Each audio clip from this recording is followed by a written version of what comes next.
गीता अध्याय नंबर 6 का श्लोक नंबर 16। न अति अस्त्रनत तु योगे अस्ति न च एकांतम अनश्रनत न च अति सौपनशीलस्य जागृत न एवं च अर्जुन। अनुवाद, हे अर्जुन, ये योग अर्थात भक्ति न तो बहुत खाने वाले का और न बिल्कुल ना खाने वाले का, न एकांत स्थान पर आसन लगाकर साधना करने वाले का, तथा न बहुत शयन करने से स्वभाव वाले का और न सदा जागने वाले का ही सिद्ध होता है। इस श्लोक में यह कहा गया है कि यह भक्ति ना तो उस व्यक्ति की सफल होती है जो व्रत करता है, जो भूखा रहता है, जो बिल्कुल भी नहीं खाता है, अर्थात व्रत करना, ना तो ये भक्ति कभी उसकी सफल हो सकती है, ना अधिक जागने वाले की, ना अधिक सोने वाले की, ना आसम पदम लगा के दुनिया को भक्ति का दिखावा करने वाले की, किसी की भी भक्ति सफल नहीं हो सकती। गीता जी ने सब मना कर रखा है। तो बताइए आप जी व्रत क्यों करते हो? कोई करवा चौथ का व्रत करता है, कोई एकादशी का करता है, कोई मंगलवार का करता है, कोई महाशिवरात्रि का करता है। अरे तुम्हारी गीता जी, तुम्हारे सनातनी शास्त्र तो मना कर रहे हैं। ये गीता अध्याय नंबर 6 श्लोक नंबर 16 स्पष्ट कह रहा है। लेकिन आपके नकली धर्म गुरुओं को केवल संस्कृत आती है। उस संस्कृत में वो श्लोक क्या समझाना चाह रहा है, उस गूढ़ ज्ञान से वो लोग परिचित नहीं है। उस तत्व ज्ञान से वो आपके नकली गुरु अपरिचित हैं, जिस कारण से स्वयं भी अपने जीवन को नरक में बना रहे हैं और आप जैसे भोले भाले भाई बहनों का जीवन भी नरक में बना रहे हैं।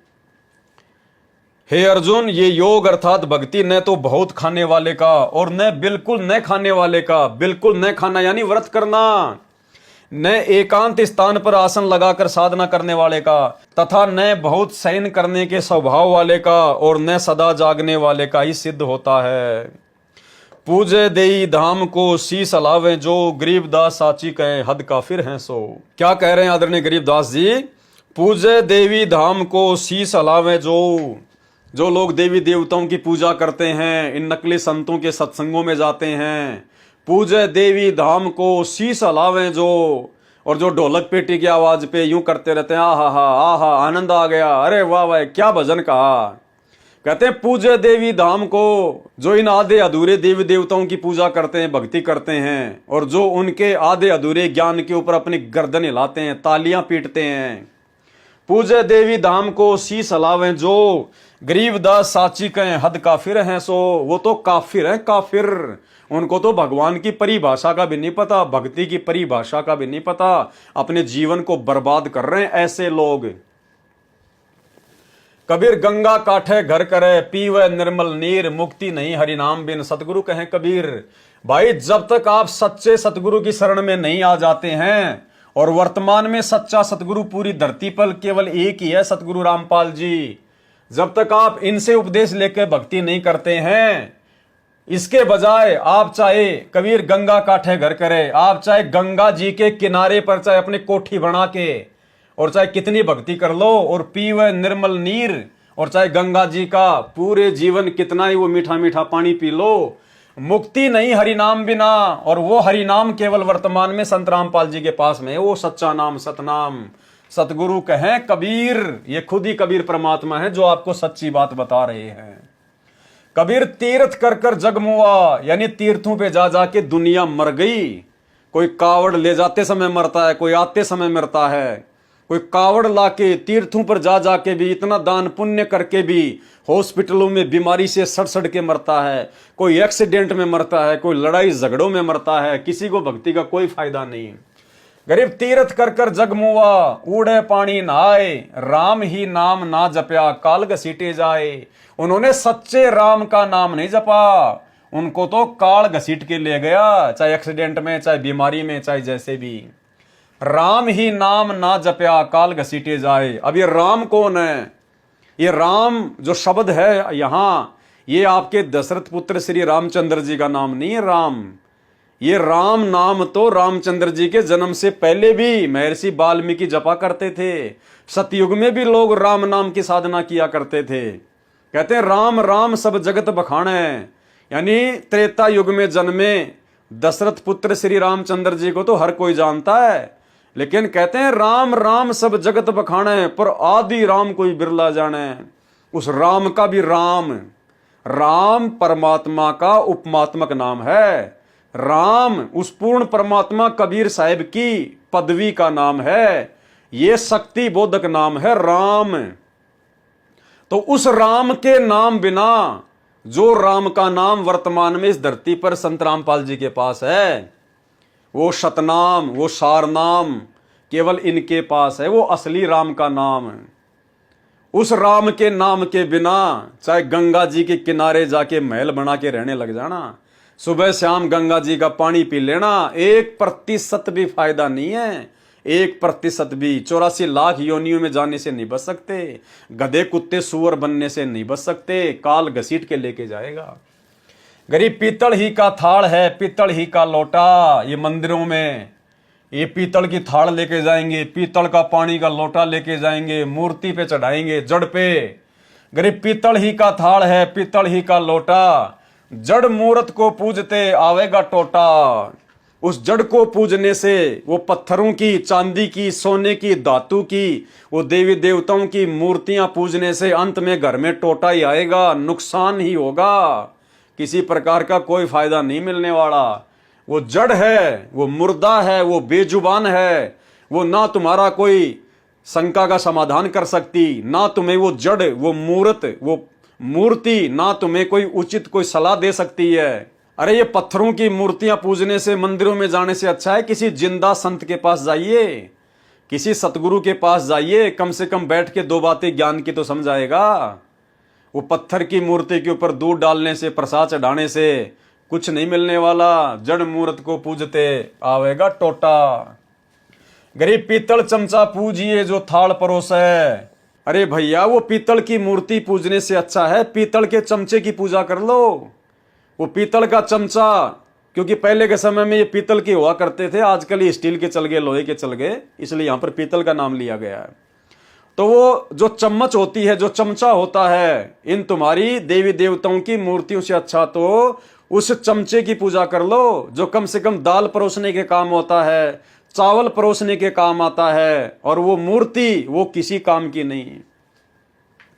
गरीब पीतल चमचा पूजिए जो थाल परोसे, जड़ मूर्त किस काम की मत रहियो भरोसे।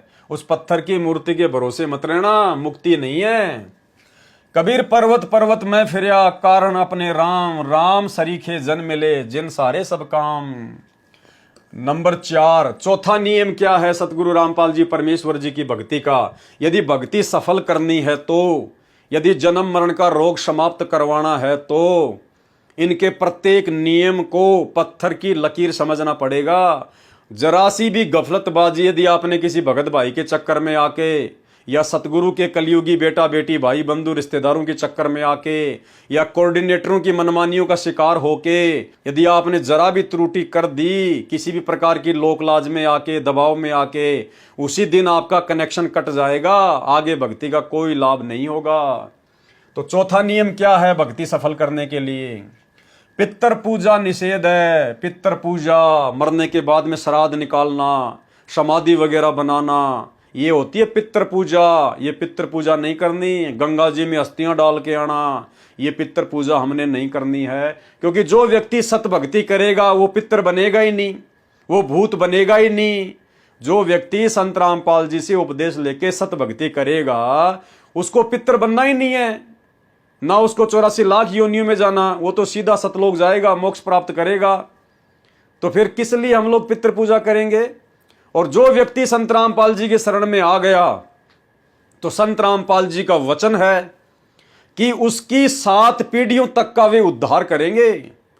यानी जिस व्यक्ति ने संत रामपाल जी से मान लीजिए उपदेश ले लिया और भक्ति कर रहा है, तो उस भगत को फिर श्राद्ध निकालने की जरूरत नहीं है, समाधि पूजने की जरूरत नहीं है, पितृ पूजा करने की जरूरत नहीं है।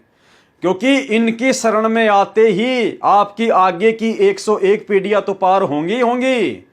आपकी पिछली 7 पीढ़ियां, यानी आपके दादा, परदादा, उसका दादा, उसका दादा, आपकी पिछली 7 पीढ़ियां, जो लोग मर चुके हैं, शरीर त्याग चुके हैं, आज कोई भूत बना फिर रहा है, कोई जो है वो प्रेत बन के फिर रहा है, परमात्मा कहते हैं उनको भी तुरंत मनुष्य जन्म मिलेगा। एकमात्र आपके उपदेश लेने से आपकी पिछली 7 पीढ़ियां जो गुजर चुकी हैं, जो कोई गधा बन के फिर रहा है, कोई 84 लाख योनियों में कोई जो है वो पितर बन के घूम रहा है, दुख उठा रहा है, आपके नाम दीक्षा लेते ही और जैसे ही आप मर्यादा में रह के भक्ति करना शुरू करोगे, सतगुरु रामपाल जी भगवान की भक्ति में वो पावर है, आपकी पिछली 7 पीढ़ियों को भी मनुष्य जन्म मिलेगा। मनुष्य जन्म, भाई जब हमारी पिछली 7 पीढ़ियों को भी मनुष्य जन्म मिलेगा, फिर हम श्राद्ध किसके निकालेंगे? क्योंकि जिनके हम श्राद्ध निकाला करते थे उनको तो भगवान ने मनुष्य जन्म दे दिए, तो फिर हम श्राद्ध किसके निकाल रहे हैं? हम समाधि किसकी पूज रहे हैं? हम पितृ पूजा किसकी कर रहे हैं? हम ये कपड़े किसके निकाल रहे हैं? इसलिए संत रामपाल जी अपने भक्तों से ये शास्त्र विरुद्ध जो श्राद्ध पूजा है, जो ये पितृ पूजा है, समाधि पूजना है, इसको मना करवाते हैं। हमने सहयोग भी नहीं करना बिल्कुल भी, क्योंकि ये सतगुरु का वचन हो गया, नहीं पूजना तो नहीं पूजना, चाहे कारण का पता हो या ना पता हो। अगर वचन तोड़ दिया उसी समय भक्ति से कनेक्शन कट हो जाएगा। इसलिए हमने प्रत्येक वचन को पत्थर की लकीर मानकर अपने जीवन में फॉलो करना है। नंबर 4, पितृ पूजा निषेध। किसी प्रकार की पितृ पूजा, श्राद्ध निकालना आदि कुछ नहीं करना है। भगवान श्री कृष्ण जी ने भी इन पितरों व भूतों की पूजा करने से साफ मना किया है। गीता जी के अध्याय नंबर 9 के श्लोक नंबर 25 में, यान्ति देवव्रता देवान पितृण यान्ति पितृव्रंता भूतानी यान्ति भूतेजा मध्याजिन अपि मामय। अनुवाद, देवताओं को पूजने वाले देवताओं को प्राप्त होते हैं। जो लोग पूर्ण परमात्मा की भक्ति ना करके, सच्चे गुरु की भक्ति ना करके, सच्चे गुरु वर्तमान में सतगुरु रामपाल जी हैं, इनके बताई गई साधना ही सत्य साधना है, परमात्मा की भक्ति है। इनकी भक्ति ना करके जो लोग अन्य देवी देवताओं की पूजा करते हैं, वो देवताओं के लोक में जाएंगे मरने के बाद में, और वहां क्या करेंगे? वो देवताओं के नौकर बनेंगे। अब जब तक उनके दान पुण्य की कमाई है तब तक वो देवलोक में रहेंगे, उनके नौकर बनेंगे, उनके मजदूर बनेंगे। और जैसे ही उनका भक्ति धन समाप्त होगा, जैसे आप किसी होटल में गए, आपने 5,000 रुपये जमा करवा दिए, जब तक 5,000 रुपये आपके हैं तब तक आप वो होटल में रहोगे।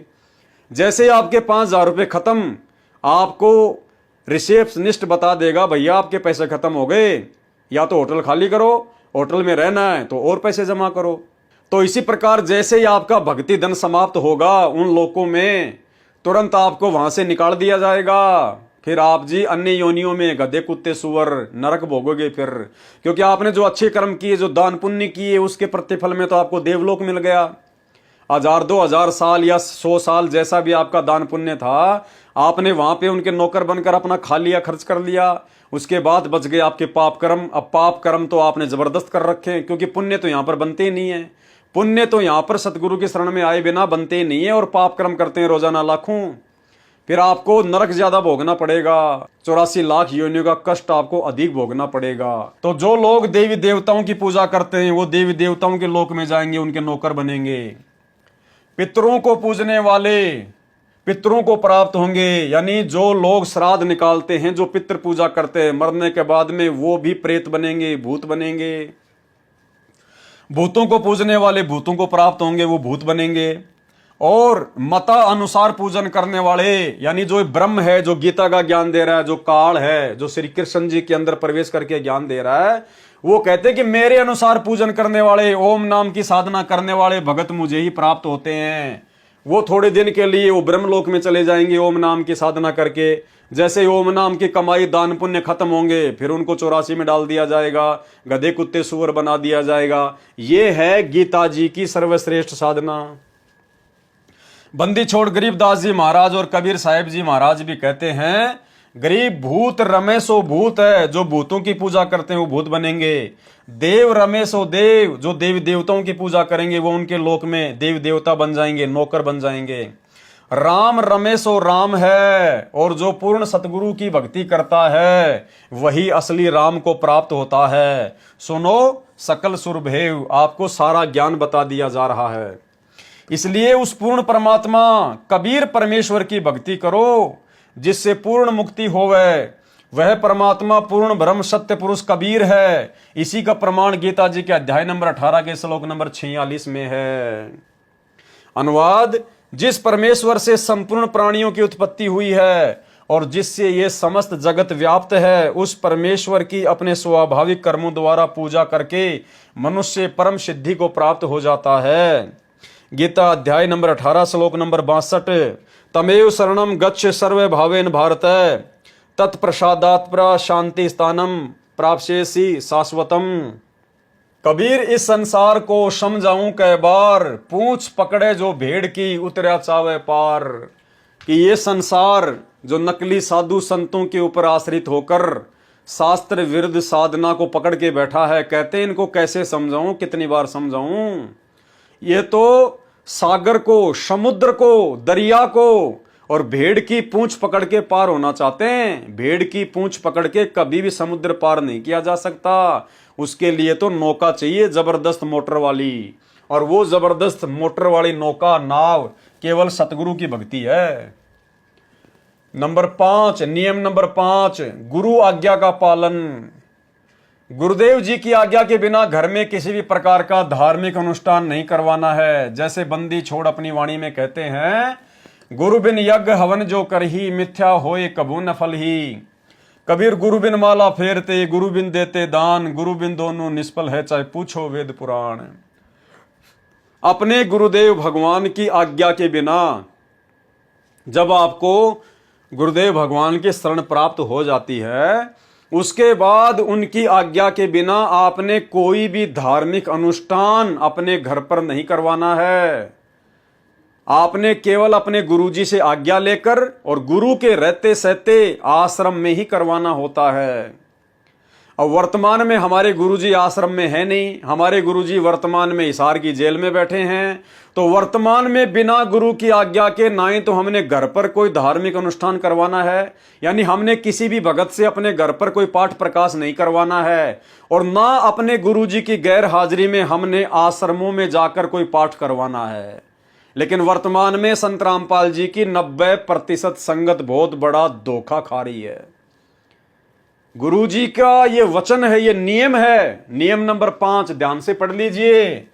इन नियमों को ढंग से फॉलो ना करने के अभाव में संगत काल की गोद में बैठी है वर्तमान में, इन कोऑर्डिनेटरों के चक्करों में आकर, गुरुदेव के परिवार के चक्करों में आकर। क्या कह रहे हैं परमात्मा? नियम नंबर 5, गुरु आज्ञा का पालन।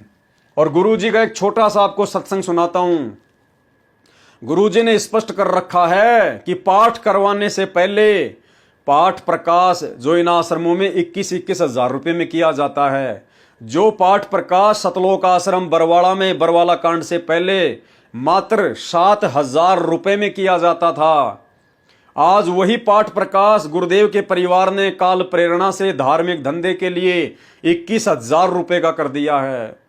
और वो पाठ प्रकाश भी गुरुदेव स्पष्ट कह रहे हैं कि वो पाठ प्रकाश करवाने से पहले आपने गुरुजी की आज्ञा लेना अति आवश्यक है।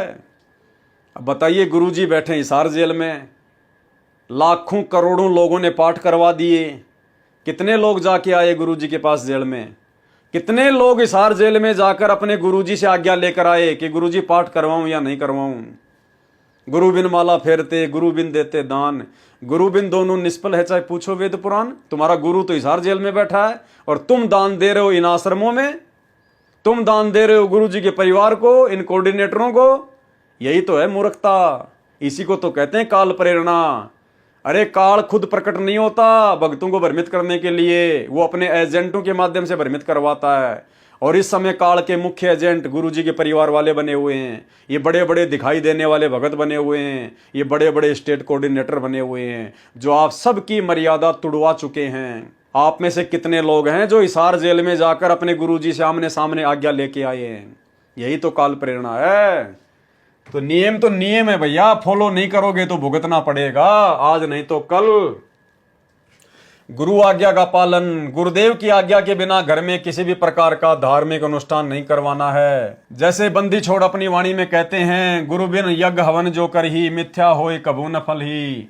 गुरु बिन माला फेरते, गुरु बिन देते दान, गुरु बिन दोनों निष्फल है चाहे पूछो वेद पुराण। ये छोटा सा सत्संग सुन लो गुरुदेव का। स्पष्ट कह रहे हैं गुरुदेव कि पाठ करवाने से पहले गुरु की आज्ञा लेना आवश्यक है। सुनिए। गुरु बिन दान पुण्य जो करही, मिथ्या होवे कभू ना फरही। बिना गुरु के जो दान करते हैं मिथ्या जावे, वो कभी नहीं फलेगा। गुरु बिन होम यज्ञ जो साधे औरो 10 मन पातक लागे। गुरु बिन कोई पाठ कोई हवन ये नहीं करवाना चाहिए, गुरु की आज्ञा लेकर फिर करवाना चाहिए। तो भाई और बहनों, अब आप जी सोचिए, आपका सारा का सारा पैसा व्यर्थ है, आपका पाठ प्रकाश व्यर्थ है, क्योंकि आपने तो अपनी मनमानी कर ली। आपने विश्वास कर लिया गुरुजी के परिवार पे, इन कोऑर्डिनेटरों पे जो राजनीतियां करते फिर रहे हैं। बड़े बड़े स्टेडियम बना दिए लोगों के लिए, लोगों को कबड्डी के मैच में पैसे दे रहे हैं, कभी गुंडों की सीबीआई जांच करवाते हैं, कभी राजनीतियां करते हैं, कभी जाट आरक्षण में भक्तों को बैठाते हैं। आपके पैसे का दुरुपयोग, क्योंकि आपने कुपात्रों को पैसा दे दिया गुरुजी के नियम नंबर 5 को ढंग से ना जानने के कारण है। तो बताइए क्या बनेगी?